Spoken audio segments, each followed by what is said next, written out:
On va demander à M. Rebsamen de bien vouloir venir à la tribune, s'il vous plaît, pour la présentation du plaidoyer et un temps d'échange là-dessus. Je vous laisse le micro. Le micro. Bon, je vais essayer de ne pas faire tomber mes feuilles, moi aussi.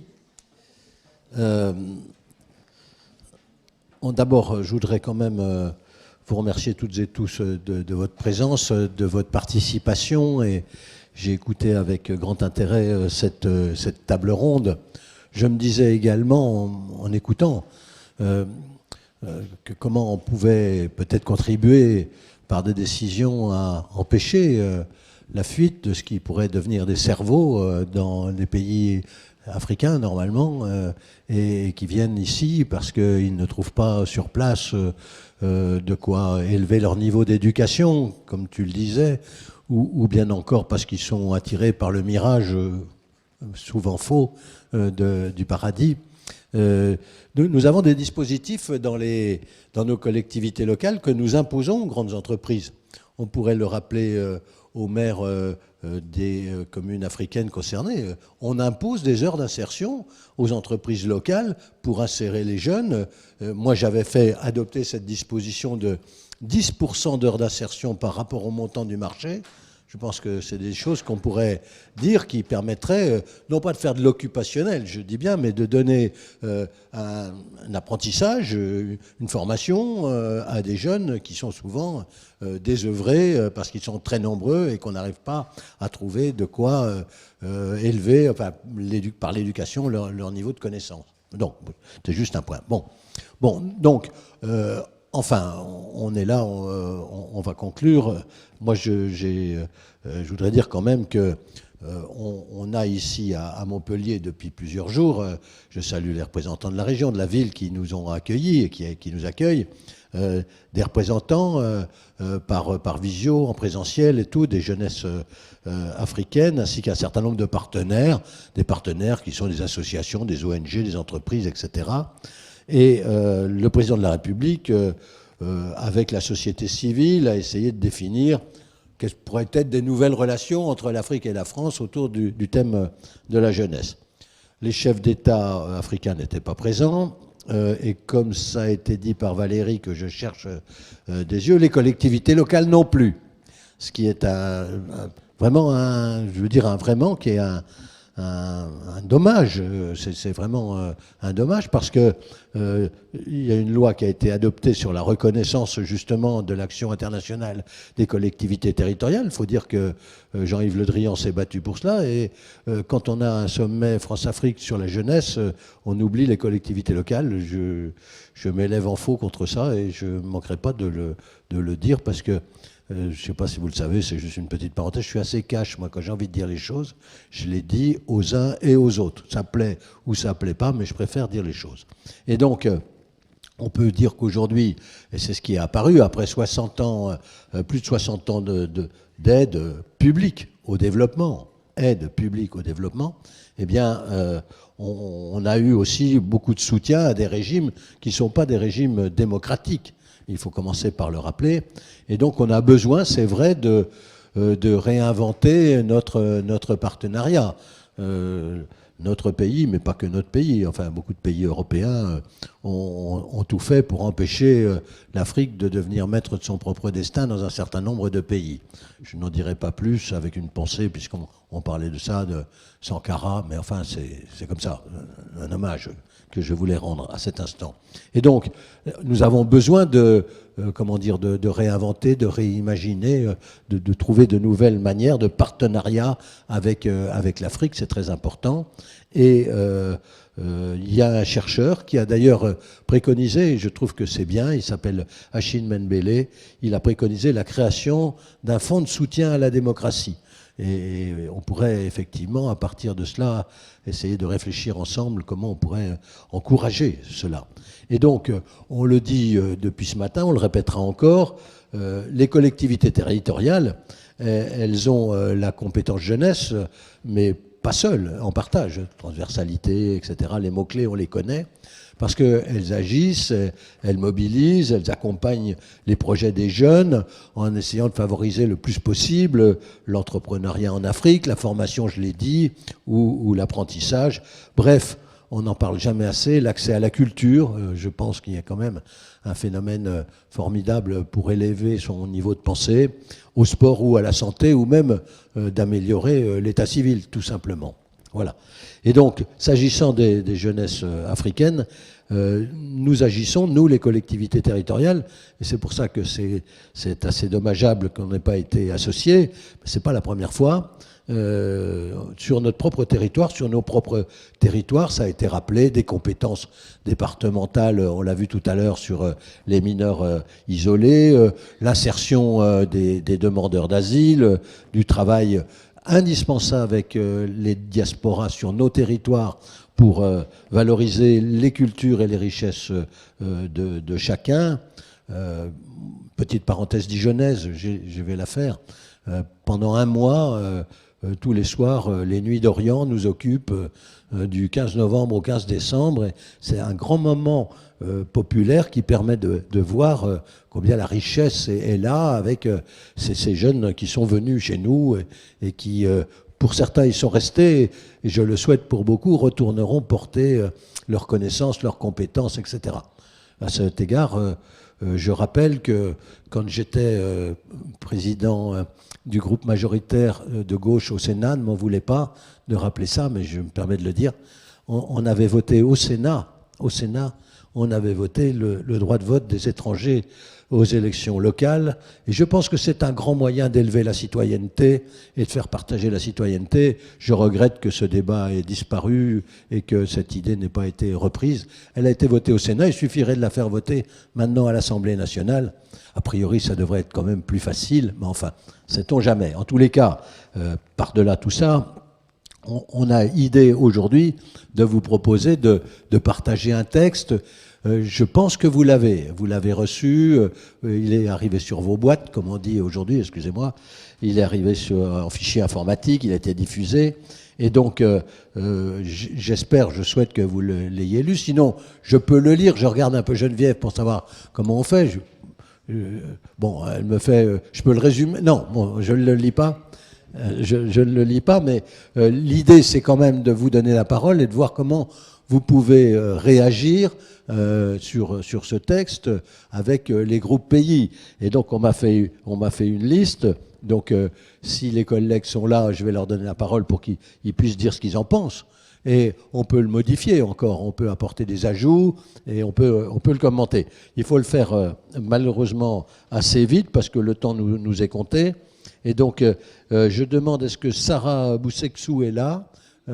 Est-ce que vous voulez bien, est-ce que tu veux bien, si tu permets, nous tutoyons, est-ce que tu veux bien nous dire ce que tu penses de ce texte ? Je t'appelle en premier et tu viens ici, on va te trouver un micro, voilà. Ça va ? Oui, c'est mieux sans le masque. Hein. Ah oui, il y a quelqu'un qui a oublié des lunettes, là. Hein. Attention.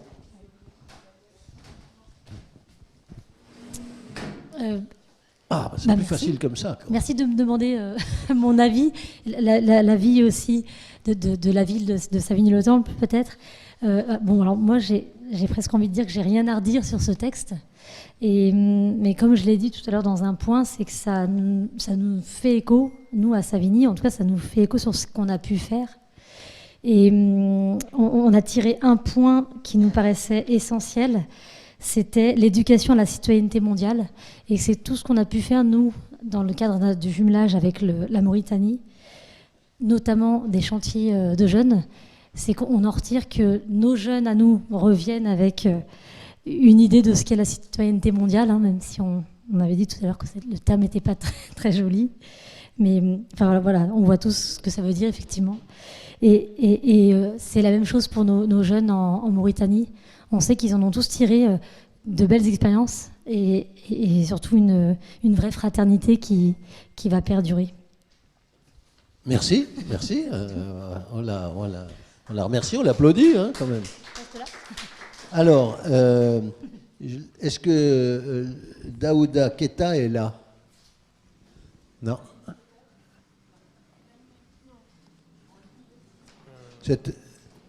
Bon, ben, on va continuer, c'est pas grave. Donc, bon, on repart au Burkina, si je peux dire. Est-ce que Sybille Pécriot est là? Oui.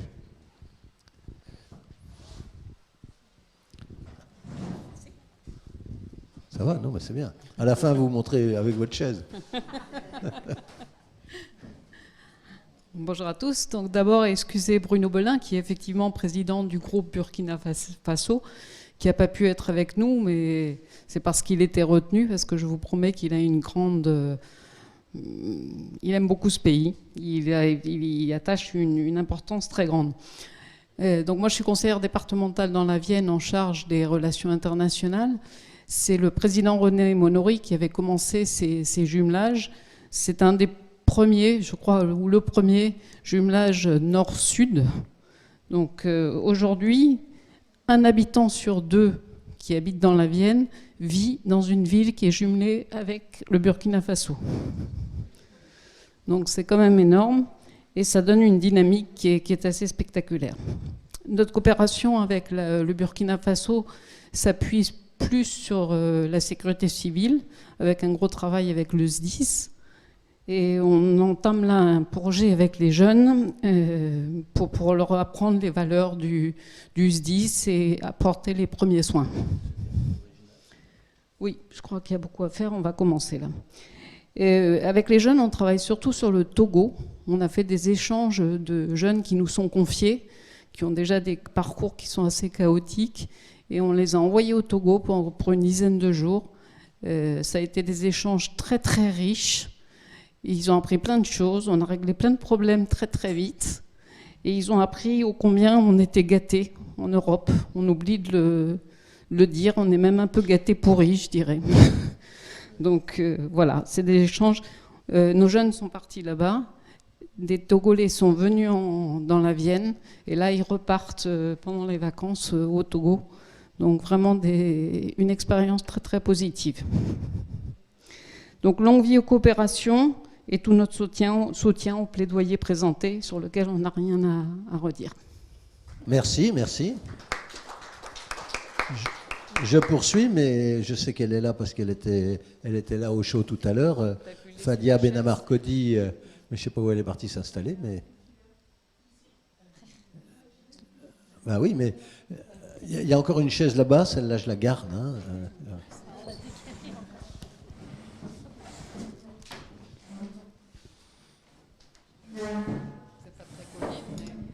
Merci.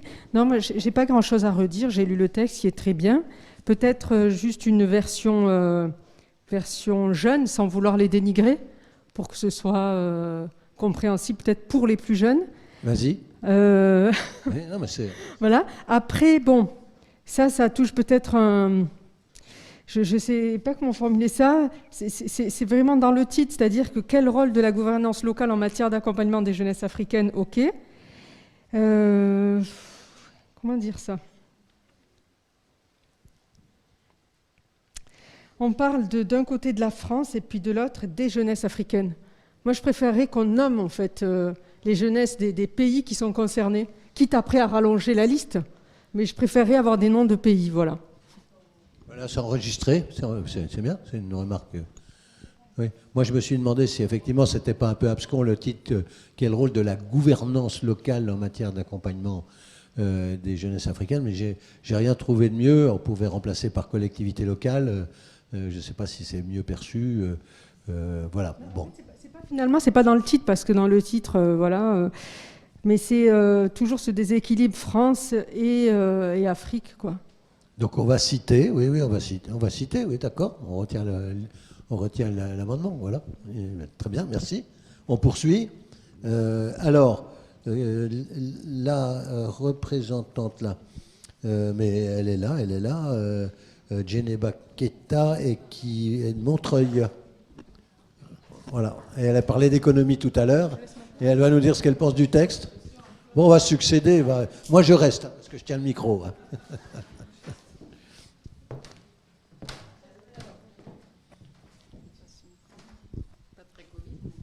Donc pareil pour nous, on a regardé le texte et puis Lucas nous avait envoyé, donc du coup lors du show au sommet, on a eu l'occasion aussi de le confronter aux jeunes qui étaient là, aux associations. Pareil, on s'est levé contre le fait que les collectivités sont le poumon des relations entre la France et l'Afrique, et que les collectivités n'ont pas été... bon, nous, on s'est fait inviter, hein, on s'est imposé, on est venu. Parce qu'effectivement, il y avait tous les jeunes, il y avait toutes les associations avec lesquelles on travaillait. Et donc le texte, on n'a rien à dire. Effectivement, faire aussi un petit peu que ça soit plus jeune dans l'écriture. Moi, personnellement, effectivement, ça m'a plu parce que comme je m'occupe de développement économique et qu'on en parle beaucoup, j'aime bien le terme de enjeu jeunesse, commun, partagé. J'aime bien ça, les questions de compétences, de formation, d'insertion, tout ça, très bien. Concernant Montreuil, nous, on a plus de 35 ans de coopération avec le cercle de Yélimane qui se trouve au Mali. D'ailleurs, qui a commencé avec des migrants hein, qui étaient sur la ville, qui ont porté d'abord un projet sur l'alimentation. Et après, maintenant, on est sur l'appui institutionnel. Très bien, j'avais oublié, je voulais le dire. La formation, ce n'est pas seulement ceux qui sont là-bas. Je pense aussi qu'il faut que vous pensiez à la formation des élus, des collectivités avec lesquelles vous êtes en coopération, parce que c'est très important pour que ces élus montent aussi en compétences et en compréhension, qui va faire écho aussi avec l'éducation populaire pour la jeunesse, qui est aussi quelque chose de primordial aujourd'hui en Afrique. Ça évitera tout ce dont on est en train de parler, de gestion publique et voilà, d'élections. Et si les jeunes sont au fait de tout ce qui se passe, et les élus locaux, qui sont les premiers concernés par les problématiques dont on parle, ce serait important. Nous, on le fait. Et grâce à ça, on a, par exemple, dans le cercle de Yélimane, quand on est arrivé, il y avait 3 femmes élues. Aujourd'hui, il y en a 53. Donc, on est très fiers de ça, parce qu'à un moment, c'est elles qui sont venues nous dire « on veut vous parler toutes seules, sans les hommes ». Donc ça a été un peu compliqué, mais on y est arrivé. Donc, et on a construit la seule maison d'ailleurs des femmes au Mali qui se trouve à Yélimane, qui permet aux femmes de faire des formations, aux jeunes filles de se former, de les aider aussi dans l'éducation, qui est quelque chose de crucial. On a le développement économique, c'est d'où ma présence, et on a la lutte contre la désertification, l'éducation, et on a un axe transversal qui est commun d'ailleurs même à nous aujourd'hui, hein, qui est l'assainissement, même à nous ici, qui est l'assainissement, qu'on a commencé avec le SIAP et SEV, et donc on a tout ça, quoi. Mais pour moi, le texte, il correspond aux enjeux d'aujourd'hui, aux enjeux de développement, de coopération d'aujourd'hui, et il faut faire le lien avec effectivement les conclusions d'Achille. Je pense qu'on peut parce que j'ai regardé, ça se rejoint, donc il faut voir comment les intégrer, puisqu'il y a une question de forum de la diaspora, et il ne faut pas oublier la diaspora dans ce que vous faites aussi, parce qu'il y a beaucoup de retours en ce moment, des jeunes de la diaspora qui retournent en Afrique, et tout le monde est d'accord pour dire que le fait qu'ils créent des entreprises là-bas et qu'ils embauchent, ça change le regard, la manière dont les jeunes aujourd'hui voient la formation et comment travailler dans les entreprises et tout. Donc il faut vraiment faire le lien avec la diaspora ici. Merci. Merci à toi. Valérie, on aime bien t'avoir vers nous, alors on te fait revenir. Non.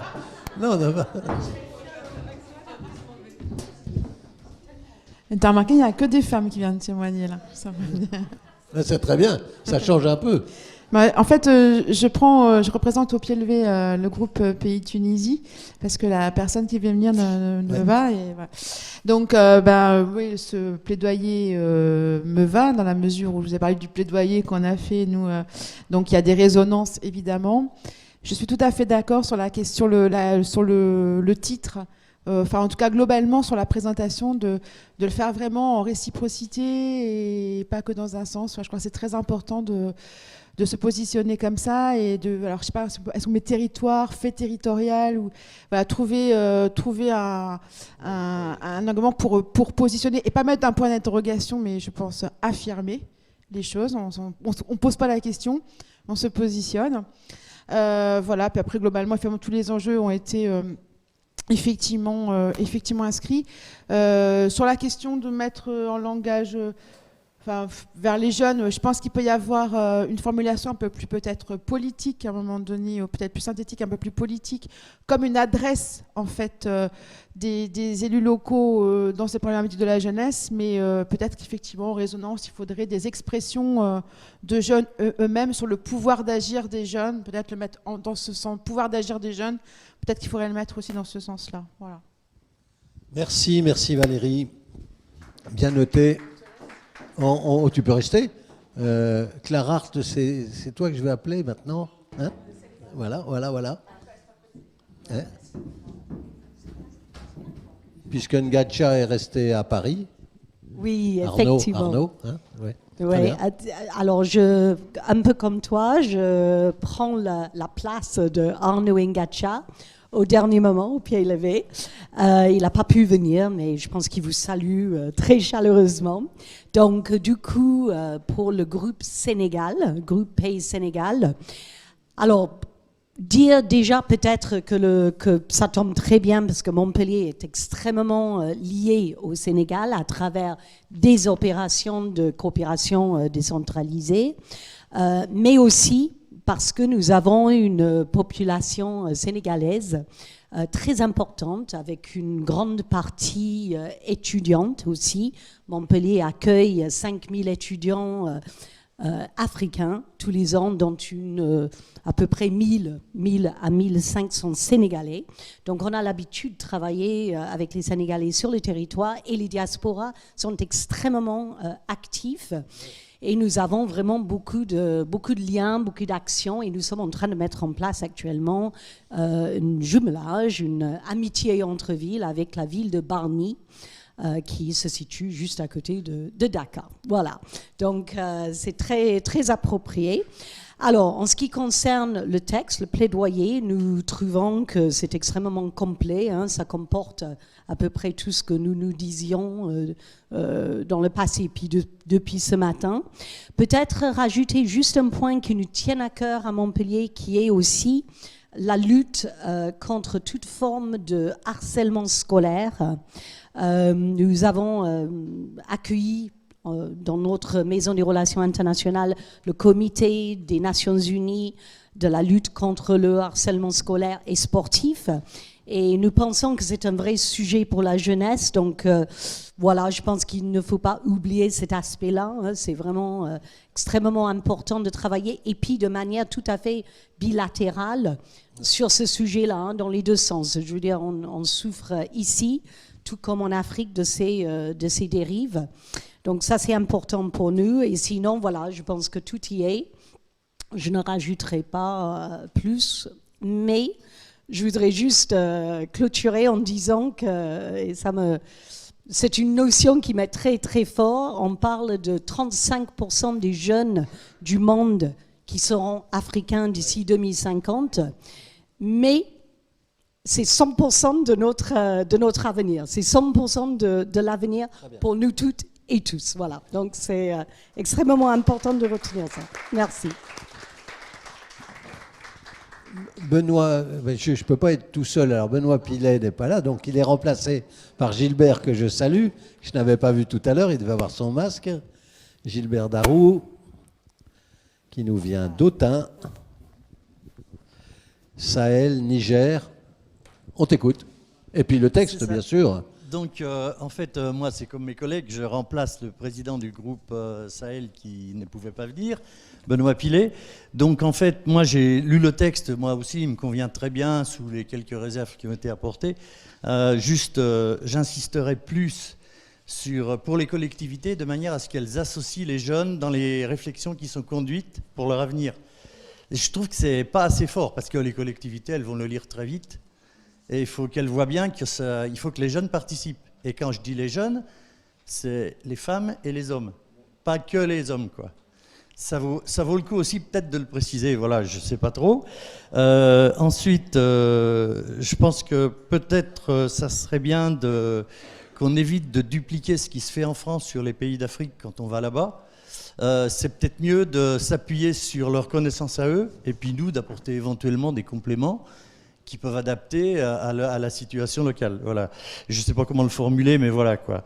Et puis le dernier point, c'est que ça serait bien que qu'on voit que nous, ce qu'on voudrait bien, c'est qu'il y ait des actions concrètes et pas des discussions. C'est le propre des collectivités locales, hein, d'avoir des actions concrètes. Non, mais plus on le dit, plus on est sûr que ça sera concret, quoi. Oui, oui. Alors souvent, elles sont... on va l'intégrer, Je te remercie, Gilbert. Bon, alors, moi, je voudrais vous remercier toutes et tous. Excuser et remercier Flavie, qui n'était pas avec nous, mais qui a préparé cette journée. Elle préside le groupe de travail jeunesse. Et elle a aidé, elle a donné un coup de main dans toute la préparation. Je voudrais bien évidemment, comme d'habitude, remercier vivement Geneviève et toute l'équipe de Cités Unies de France qui vraiment fait un travail de CUF formidable à chaque fois. Vraiment, merci, on peut les applaudir très fort. Moi, je le fais aussi.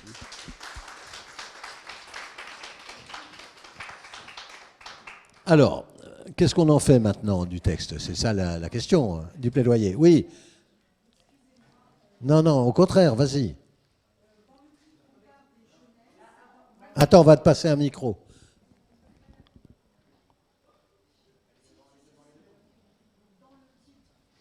Des jeunesses, et dans le texte, on se retrouve à jeunesse au singulier. Or, les jeunesses, elles sont plurielles. Et je pense qu'il faut juste, corriger cette dimension plurielle de la jeunesse. Je pense que le texte a tenu compte de la de l'écriture inclusive. Voilà, bravo. Merci. Alors avant, j'ai oublié Pascal pour Madagascar. Eh oui, quand on a plein de papiers. S'il est là. Il est là, je l'ai vu tout à l'heure. Avec mes excuses, oui. En plus, c'est ça, t'es pas le local de l'étape, toi. Hein. Non, pas vraiment, mais d'autant que quand on vient d'une région qui est grande comme l'Autriche, on essayait de trouver une comparaison africaine, mais on n'a pas trouvé la taille là, à l'instant avec Collet. Et d'ailleurs, je salue, puisque ça va de Loudun pour revenir à la Vienne, jusqu'à Pau, qui est représenté. Ouais, la preuve, en passant par Limoges et puis collègue de Bordeaux. Donc ici, j'annexe tout, méfie-toi de l'Occitanie. Hein. C'est la prochaine étape. On y va tout doucement. Ouais. Non, alors déjà pour commencer sur le texte, je vais pas faire mon faillot de début de mandat, mais dire que c'est un texte très complet et très généreux, et donc on s'y retrouve. La partie faillot, c'est de dire que comme tu n'es pas président pour rien, et qu'en effet le titre mériterait d'être plus précis, mais ça a été dit précédemment, donc on va trouver le consensus là-dessus, il n'y a pas de doute. Après, pour revenir à la grandeur de la région, ça m'a interpellé sur un aspect qui est pour nous important, et comme tu connais bien Alain Rousset, tu ne seras pas étonné, qui est la question d'aménagement du territoire, et notamment parce qu'on a des problématiques, et c'est cet après-midi et ce matin que en relisant que ça m'est revenu, d'exode rural très très importante, quoi. Et nous aussi, on est touchés par des migrations qui vont des villages vers Bordeaux, pour ne pas nommer, vers Limoges peut-être un peu, vers Poitiers, mais en tout cas, l'aspiration métropolitaine est très très forte, et de toute façon, on a là-dessus un enjeu majeur qui rejoint la formation, qui rejoint l'apprentissage, qui rejoint l'enseignement, qui rejoint toutes les considérations d'aménagement du territoire. Et c'est vrai que là-dessus, on est vraiment en lien avec des problématiques qu'on a abordées ce matin, qu'on a abordées cet après-midi, et qui nous sont communes, même si les réponses ne seront bien sûr pas obligatoirement les mêmes. Mais c'est vrai que, on dialogue 2 secondes, c'est vrai que le phénomène d'exode rural qui frappe en ce moment les pays en Afrique, et de voir la manière et la rapidité avec lesquelles les villes africaines grandissent, même on peut dire pour certaines explosent, Donc peut-être d'où l'idée d'occupationnel qu'il faut enlever pour dire éducation, soutien, insertion, etc. C'est vrai que on l'a connu, mais est-ce qu'on l'a connu de la même ampleur ? Non, je ne le pense pas, parce qu'en plus il y a cette jeunesse qui est là et qui pousse pour aller retrouver sa place le plus vite possible. Et malheureusement, quand ils ne la trouvent pas, ils quittent le pays bien souvent dans des conditions dramatiques. Et on les accueille, nous, comme on peut, finalement.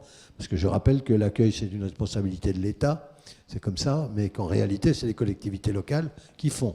Et on est tous bien placés. Nous, à Dijon, on a construit, nous, un village de réfugiés. Voilà, on n'a pas eu d'aide de l'État pour ça. Après, l'État a pris en charge, mais c'est nous qui l'avons fait, nous qui les avons installés. Je me rappelle même pour la Coupe du Monde, je leur avais mis des grands écrans, excusez-moi, ça fait un peu concon, hein, mais des grands écrans pour qu'ils puissent regarder la Coupe du Monde de foot, parce que commencer à les intégrer quand ils ne parlent pas du tout la langue. Il y avait beaucoup de Soudanais qui étaient arrivés. Voilà. Bon, on fait tout ce qu'on peut, les uns les autres. Après, je rebondis juste sur un autre aspect, puisqu'on a beaucoup parlé du texte d'Achille Mbembe sur la maison des... Et je vous soumets le fait que en Nouvelle-Aquitaine, on a une préfiguration depuis quelques années qui est l'Institut des Afriques. Hein. Je vais à l'Assemblée Générale pas plus tard qu'après-demain.